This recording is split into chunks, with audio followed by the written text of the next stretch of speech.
Hello student, history की online class में आपका स्वागत है। आज हम पढ़ेंगे मुगल कालीन मनसबदारी व्यवस्था। कल हमने सैन्य व्यवस्था के बारे में थोड़ा सा पढ़ा था, क्योंकि मनसबदारी व्यवस्था और सैन्य व्यवस्था दोनों एक ही हैं। तो कल हमने सैन्य व्यवस्था के सारे पार्ट्स पढ़े थे कि सैन्य व्यवस्था या सेना को कितने भागों में विभाजित किया जाता है, सेना किस प्रकार की होती थी। अब प्रश्न आता है मनसबदारी व्यवस्था, क्योंकि ये सेना का ही एक पार्ट है। तो मनसबदारी व्यवस्था को प्रारंभ करने का श्रेय जो जाता है मुगल काल में, वो जाता है अकबर को। अकबर ने मनसबदारी व्यवस्था को प्रारंभ किया था। वो एक अलग बात है कि प्रारंभ में भी, जैसे सल्तनत काल में बलबन ने भी इस तरीके की व्यवस्था प्रारंभ की थी और शेरशाह सूरी ने भी सेना में मनसबदारी व्यवस्था प्रारंभ की थी। मनसबदारी व्यवस्था का मतलब है कि सेना में जिन सैनिकों को और वरिष्ठ अधिकारियों को नियुक्त किया जाता है या पद प्रदान किए जाते हैं, उनको नकद वेतन दिया जाता है। तो वेतन जो है उनको नकद दिया जाता है और वो निर्धारित वेतन होता है। जैसे कि अकबर के शासनकाल में ये मनसब 10 यानी न्यूनतम मनसब जो होता था वो 10 होता था और हाईएस्ट मनसब जो होता था वो 10,000 से लेके 12,000 तक दिया जाता था। यानी कि 10 से लेके 10,000 और 12,000 तक का मनसब जो है अकबर के शासनकाल में सेना के प्रमुख पदाधिकारियों को दिया जाता था। सेना के जो प्रमुख पदाधिकारी होते थे, जो आम व्यक्ति होते थे, उनको आम यानी कि आम मंत्री जो होते थे, जो कि राजा के पुत्र नहीं थे या राजा के जो है निकट संबंधी नहीं होते थे, उन लोगों को 8,000 तक या 7,000 8,000 तक का मनसब मिलता था। लेकिन 7 और 8 से ऊपर जो मनसब दिए जाते थे वो राजा अपने पुत्रों या राजकुमारों को ही देता था। तो वैसे ही जैसे अकबर के शासनकाल में 10 से लेकर 10 से 12,000 तक के मनसब मिलते थे, ये पद है, ये वेतन है उनका, आप ये समझ लीजिए। ठीक है, मनसब यानी कि एक वेतन, एक निश्चित वेतन जो कि सैन्य अधिकारियों को प्रदान किया जाता था और बदले में ये सैन्य अधिकारी जितना मनसब दिया जाता था उस व्यक्ति को या उस मंत्री को या पदाधिकारी को, उसे उतनी ही जात और सवार रखने पड़ते थे। अब आप सोच रहे होंगे कि जात और सवार क्या होता है, तो देखिए ध्यान दीजिए, एक है जात, ठीक है, और दूसरा है सवार। जात का मतलब हो गया निश्चित वेतन।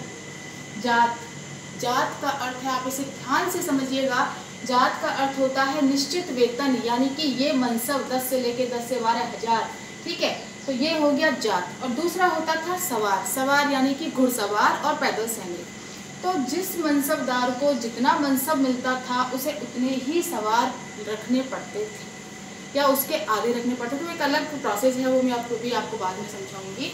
तो आपको ये चीज़ ध्यान रखनी है कि मनसब जो है वो सैन्य अधिकारियों को मिलता था, उनके पद को निश्चित करता था। जितना कम मनसब है इसका मतलब कि वो उतने ही छोटे पद पर है, जितना अधिक मनसब है इसका अर्थ ये हुआ कि वो उतने ही ऊंचे पद पर आसीन है।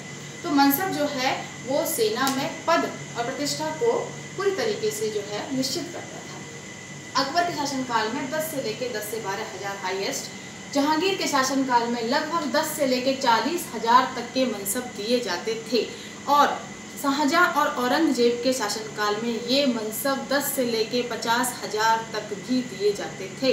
औरंगजेब के बाद जो उसके उत्तराधिकारी हुए उनके शासनकाल में ये मनसब हाईएस्ट 60,000 तक भी पहुंचे थे। तो इस तरीके से ये जो सैन्य व्यवस्था बनाई गई थी अकबर के द्वारा बनाई गई सैन्य व्यवस्था को सुचारू रूप से चलाने के लिए अकबर ने एक नई प्रोसेस कह सकते हैं या एक नया तरीका जो बनाया वो था मनसबदारी व्यवस्था। ठीक है, तो आप आई थिंक आप समझ गए होंगे कि मनसबदारी व्यवस्था क्या होती है।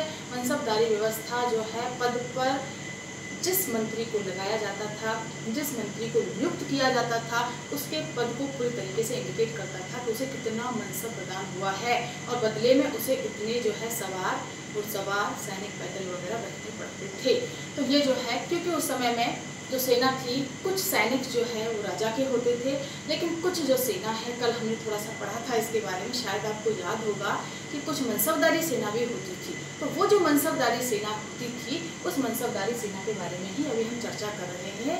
उसी को ही मनसबदारी व्यवस्था कहा जाता है। तो इस तरीके से मनसबदारी व्यवस्था अकबर के द्वारा प्रारंभ की गई।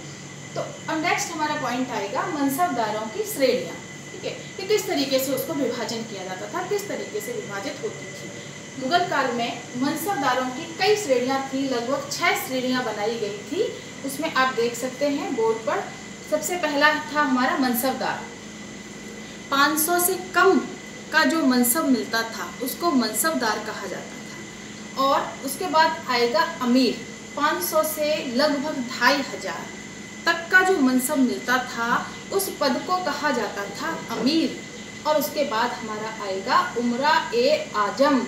उमरा ए आजम यानी कि जिस व्यक्ति को 2500 से 5000 तक का मनसब मिलता था या वेतन मिलता था, उस व्यक्ति को उमरा ए आजम का पद मिलता था। और उसके बाद आएगा खान ए जमा। खान ए जमा अर्थात जिस व्यक्ति को 5000 से अधिक का मनसब मिलता था, मनसब यानी वेतन, तो जिस व्यक्ति को 5000 से अधिक का मनसब मिलता था उसको कहा जाता था खान ए जमा। और नेक्स्ट आएगा खान ए खाना यानी कि वरिष्ठ मनसबदार। यह वरिष्ठ मनसबदार होता था जिसे कि 5000 से अधिक ही मनसब मिलता था। कभी कभी खान ए जमा और खान ए खाना दोनों पदों को मिला दिया जाता था और एक ही व्यक्ति को इन दोनों पदों पर नियुक्त कर सकता था शासक। अब लास्ट में आएगा राजकुमार। राजकुमार यानी कि अकबर के समय की चर्चा कर रही हूँ मैं, कि अकबर के समय में 8000 से ऊपर जो मनसब दिए जाते थे वो राजकुमारों को ही दिए जाते थे, राजा के पुत्रों को ही दिए जाते थे। और इनको जो है मनसब जो प्रदान होता था वो नकद वेतन के रूप में नहीं बल्कि जागीर के रूप में प्रदान होता था। जागीर क्या होती है, अब ये क्वेश्चन भी आपके माइंड में आया होगा। जागीर एक भूखंड होता था जो कि राजा अपने मनसबदारों को प्रदान करता था। एक बड़ा भूखंड जिससे जो आय प्राप्त होती थी उस आय से ये अपना वेतन काट कर और जो बाकी का बचा हुई आय है उसे केंद्र में जमा कराते थे। तो ये होती थी जागीर। तो जागीर के माध्यम से भी जो है मनसबदारों को वेतन दिए जाते थे। तो ज़्यादातर जो ज़्यादा हाईएस्ट जो मनसब होते थे, जैसे 8000 9000 से ऊपर जो मनसब होते थे उनको जागीर ही प्रदान की जाती थी और उनको एक बड़ी सैन्य टुकड़ी रखनी पड़ती थी। तो इस तरीके से जहांगीर, शाहजहां, अकबर इन सभी के काल में मनसबदारी व्यवस्था सुचारू रूप से चलती रही थी। अब हम पढ़ेंगे मनसबदारों की विशेषताएं।